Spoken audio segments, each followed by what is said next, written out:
হয়েছে। এটা যদি একটু বেশি গরম রয়েছে, এটা ঠান্ডা হলেই আমি এটা মোল্ড থেকে বের করব। হ্যাঁ, দেখুন কতটা সফট।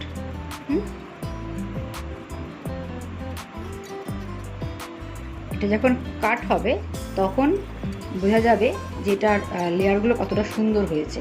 এটা আপনি কিন্তু লেয়ার করেও খেতে পারবেন, আবার যদি পিস করে মানে লেয়ার করে কেকের ক্রিম কেক যেটা বানানো হয় সেটা বানানো যেতে পারে, অথবা এটাকে জাস্ট স্পঞ্জটাকেই খাওয়া যেতে পারে। এতটাই টেস্টি আর এতটাই সুন্দর হয়েছে স্পঞ্জটা। এটা যদি একটু ঠান্ডা হয়েছে তাই দেখিয়ে দেবো, দেখুন তারপরেও কতটা নরম, তাই না? এটাকে আমি ডিমোল্ড করে দেখাচ্ছি। এটা ঠান্ডা হলে তারপর আমি এটাকে বের করব। হ্যালো বন্ধুরা, ওয়েলকাম তিয়ানাস হাউস চ্যানেলে। আজ আমি তোমাদের জন্য একটা দারুণ জিনিস এনেছি, দারুণ একটা রেসিপি। সেটা হলো কি করে আমরা কেক সহজেই কেক স্পঞ্জ বাড়িতে বানাতে পারি। আর সেটা এত সহজে আমি আজকে তোমাদের দেখিয়ে দেবো, যার জন্য যে স্পঞ্জ বানানোর সময় যে ভুলগুলো হয় সাধারণত, সেই ভুলগুলো তোমাদের আর হবে না এবং তোমরা বাড়িতেই বানিয়ে ফেলতে পারবে ঝটপট, খুব নরম স্পঞ্জ। ঠিক আছে? আর তোমরা তো ভালোই জানো যে বাড়িতে বানানোর মধ্যে যে একটা ব্যাপার রয়েছে, তবে দোকানের কেক তো যতই ভালো হোক না কেন তার মধ্যে প্রিজারভেটিভ দেওয়া থাকে, আরও অনেক কিছু ব্যাপার থাকে, কিন্তু সেই জায়গায় যদি তোমরা বাড়িতে বানিয়ে খেতে পারো তবে সেটা কিন্তু অনেক বেশি হেলদি হয়ে থাকে। ঠিক আছে? তবে বেশি দেরি না করে ঝটপট এটা প্রসেসটা আমি তোমাদের দেখিয়ে দিচ্ছি, দেখে নাও। আমি প্রথমে 3টে ডিম নেব। ঠিক আছে?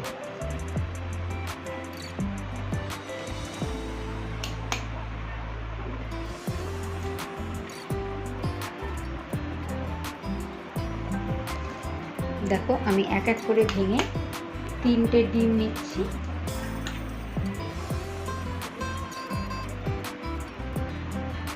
তিনটে ডিম এখানে নিয়ে নিলাম। 3টে ডিম নেওয়ার পর এর মধ্যে আমি নেব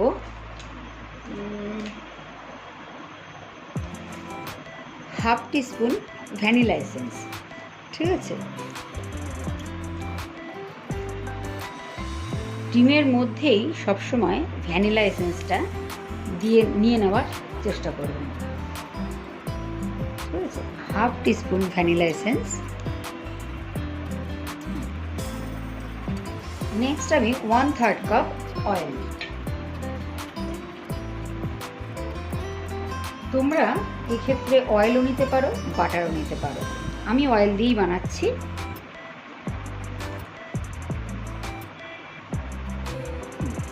এবার এর মধ্যে নেব চিনি। চিনিকে আমি প্রথমে পাউডার করে রেখেছি। এই পাউডার চিনিটা কিন্তু আমি অবশ্যই চালুনিতে ছেঁকে নেব, কারণ অনেক সময় চিনির মধ্যে যে দানা দানা অংশগুলো থাকে বা বেশি মোটা দানার চিনি হলে পরে দেখা যায় যে যতই পাউডার করা হোক না কেন তারপরেও অনেক সময় কিছু বড় দানা থেকে যায়, তো সেই জন্য চেলে নেওয়াটাই বেস্ট।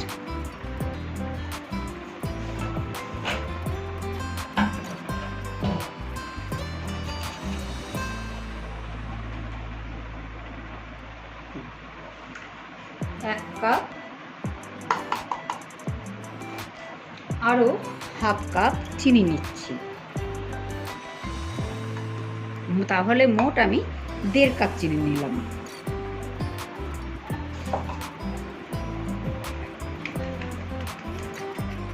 এবার আমি খুব ভালো করে একটু চেলে নেব।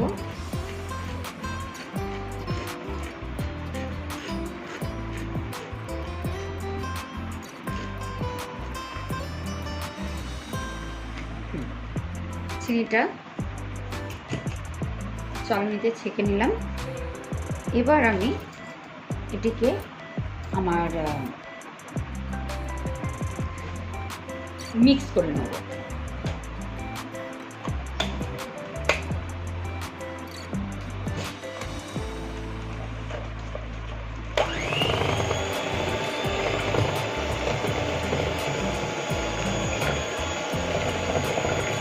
ঘুরিয়ে ঘুরিয়ে ভালোভাবে মিক্সটা করে নেব।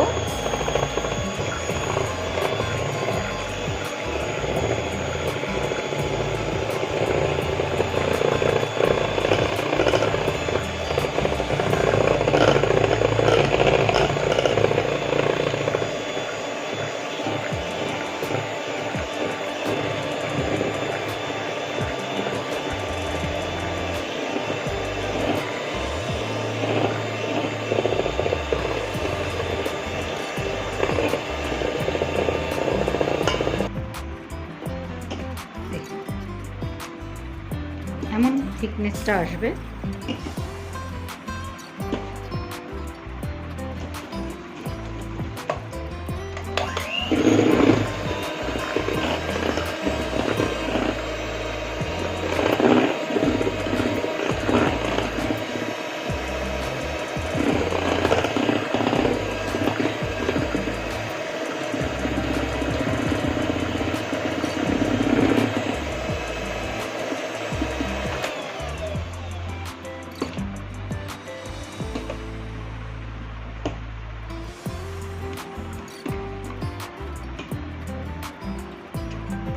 নেক্সট এর মধ্যে আমি নেব 1.5 কাপ ময়দা।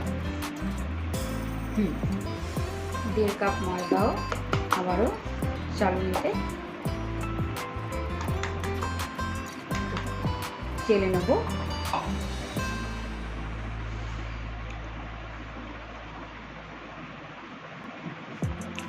এখানে আমি ময়দাটা চালার সময়তেই বেকিং পাউডার আর খাবার সোডা নিয়ে নেব।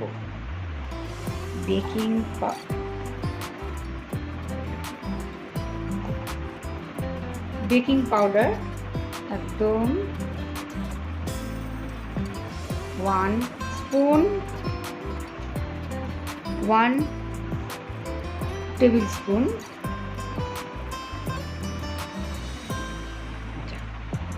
1 টিস্পুন। হ্যাঁ, বেকিং পাউডারটা আমি নিয়েছি 1 টিস্পুন, আর এখানে নিলাম আরও হাফ টিস্পুন, তাহলে মোট আমি 1.5 টিস্পুন নিলাম বেকিং পাউডার। এবং নেব বেকিং সোডা। বেকিং সোডাটা নেব আমি 1/4 টিস্পুন।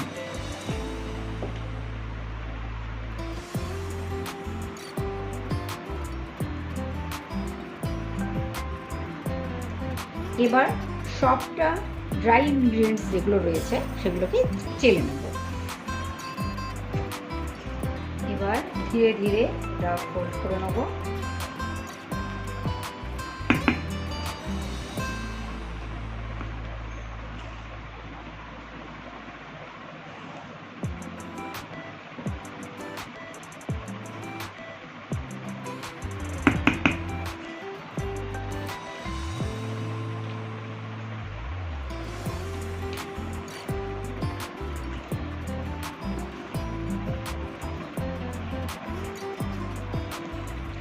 কাট অ্যান্ড ফোল্ড পদ্ধতিতে এটিকে আমি এইভাবে মিক্স করে নেব খুব ভালো করে।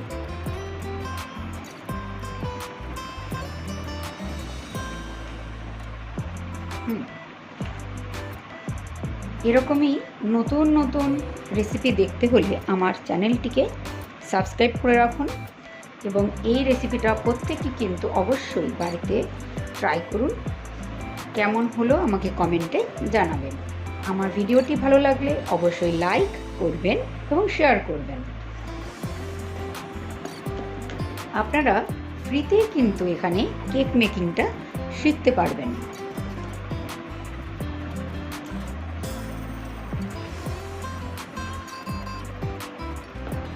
যে কেক মেকিং শিখতে গেলে অনেক টাকা ইনভেস্ট করতে হয়, অনেক টাকা দিয়ে শিখতে হয়, সেটা কিন্তু আপনারা ফ্রিতেই পারছেন শিখতে। ঠিক আছে, অতএব একটা সাবস্ক্রাইব অবশ্যই আমার চ্যানেলকে করে রাখবেন এবং একটা লাইক দেবেন।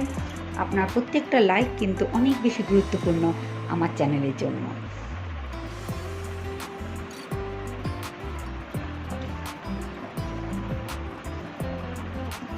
থিকনেসটা আসবে ঠিক এরকম, বুঝতে পারছেন?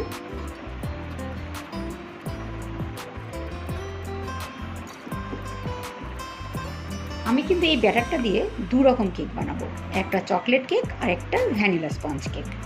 ঠিক আছে,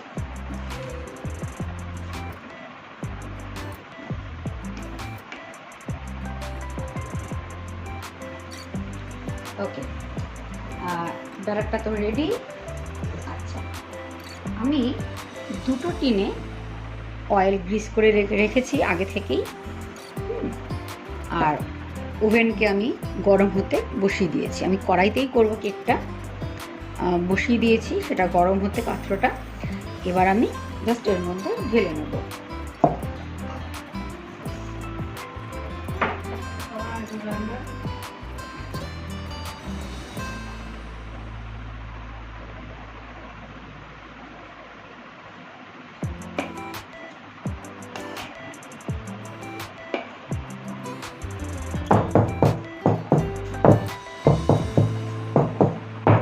ট্যাপ করে নেব।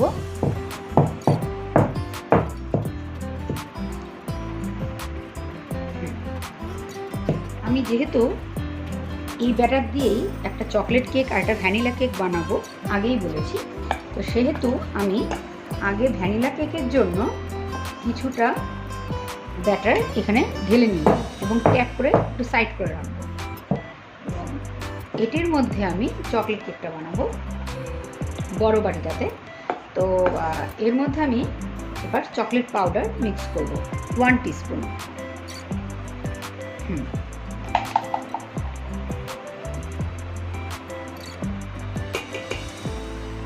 আর একটু দিয়ে দেবো, মোটামুটি 2 টিস্পুনের মতন আমি অ্যাড করছি। এখানে কোয়ান্টিটি যেহেতু একটু বেশি আছে, 2 টিস্পুনের মতন দিলাম চকলেট পাউডার।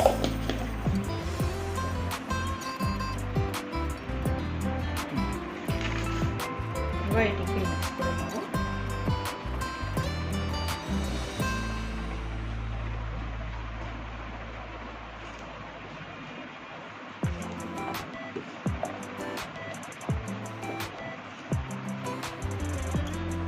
খুবই সহজ পদ্ধতিতে আমি পুরো কেকের স্পঞ্জ বানানোটা দেখিয়ে দিলাম আপনাদেরকে।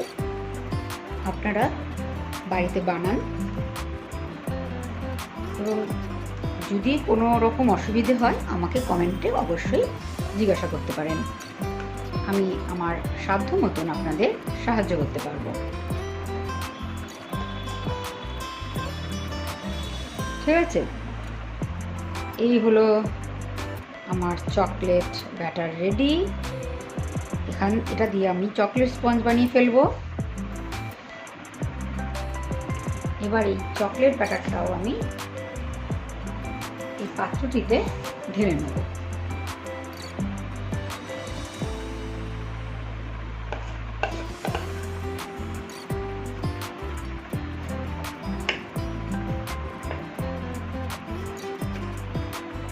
এটি ঢালার সময় খেয়াল করবেন যেন এই টিনের হাফ পর্যন্ত ভরা হয়। এর বেশি ভরলে পরে কিন্তু এটা যখন ফুলবে কেকটা তখন এটা বাইরে পড়ে যাওয়ার সম্ভাবনা থাকে। সেই জন্য এটা চেষ্টা করবে যেন হাফ থাকে, সেটা বুঝে এটিতে ঢালতে হবে পাত্রটিতে। সবটা পরিষ্কার করে ঢেলে দিলাম।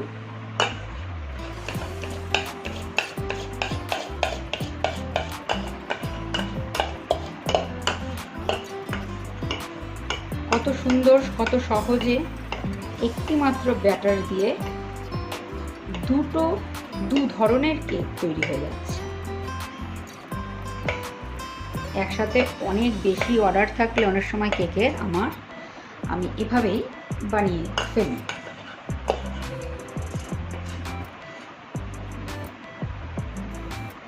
আমার বিভিন্ন কেক ডিজাইনের ছবি কিন্তু আমার এই ইউটিউব চ্যানেলে দেওয়া রয়েছে, আপনারা দেখতে পারেন বিভিন্ন কেকের ডিজাইনগুলো।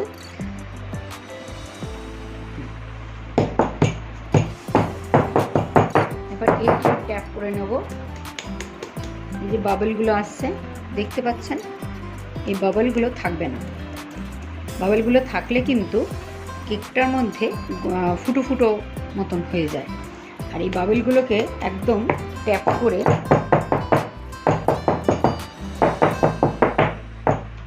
বাবলগুলো থেকে হাওয়াগুলো বের করে দিলে তাহলে একদম সমান কেকটা তৈরি হয়। ঠিক আছে, চলুন এবার ওভেনে বসিয়ে দিই। এবার কেকটা তৈরি হওয়ার পর আমি আপনাদেরকে দেখাবো যে কেকটা কতটা সফট হয়েছে এবং কতটা সুন্দর হয়েছে। ঠিক আছে, চলুন।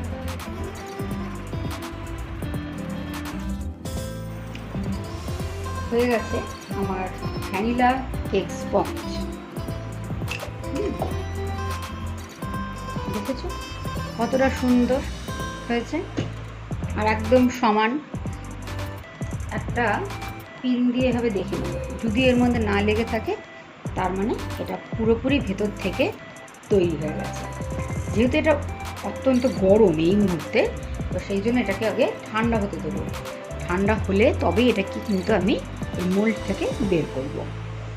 ঠিক আছে, কেকটা তো এখানে রেডি। এবার চকলেট কেকটা হলে আমি দেখব যে সেটা কেমন তৈরি হয়েছে। আমার এই কেকটাও অনেক গরম রয়েছে, আমি জাস্ট নামিয়ে নিয়ে এসেছি। এখানে একটা পিন দিয়ে দেখলাম লেগে নেই। ঠিক আছে, তার মানে এটা পুরোপুরি ভেতরে রেডি হয়ে গেছে।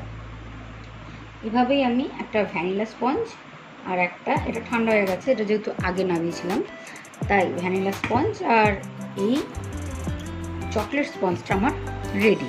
ঠিক আছে, আজকের মতন তবে এখানেই শেষ করছি আমার ভিডিওটা। আবার অন্য কোনো ভিডিওকে নিয়ে আপনাদের সাথে চলে আসবো গল্প করতে, সময় কাটাতে এবং সুন্দর সুন্দর রেসিপি আপনাদের সাথে শেয়ার করব। তার জন্য অবশ্যই আমার চ্যানেলটিকে সাবস্ক্রাইব করে রাখুন, আমার পাশে থাকুন, আমায় সাপোর্ট করতে থাকুন।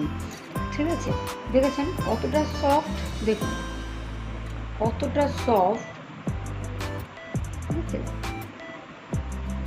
বুঝতে পারছেন, বোঝা যাচ্ছে কি কতটা সফট হয়েছে? এটা যদি একটু বেশি গরম রয়েছে, এটা ঠান্ডা হলেই আমি এটা মোল্ড থেকে বের করব।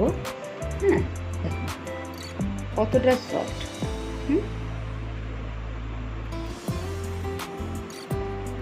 এটা যখন কাট হবে তখন বোঝা যাবে যে এটার লেয়ারগুলো কতটা সুন্দর হয়েছে। এটা আপনি কিন্তু লেয়ার করেও খেতে পারবেন, আবার যদি পিস করে মানে লেয়ার করে কেকের ক্রিম কেক যেটা বানানো হয় সেটা বানানো যেতে পারে, অথবা এটাকে জাস্ট স্পঞ্জটাকেই খাওয়া যেতে পারে। এতটাই টেস্টি আর এতটাই সুন্দর হয়েছে স্পঞ্জটা। এটা যদি একটু ঠান্ডা হয়েছে তাই দেখিয়ে দেবো, দেখুন তারপরেও কতটা নরম, তাই না? এটাকে আমি ডিমোল্ড করে দেখাচ্ছি। এটা ঠান্ডা হলে তারপর আমি এটাকে বের করবো। ঠিক আছে, এটা আর একটু ঠান্ডা হোক, তারপর বের করছি। ওকে।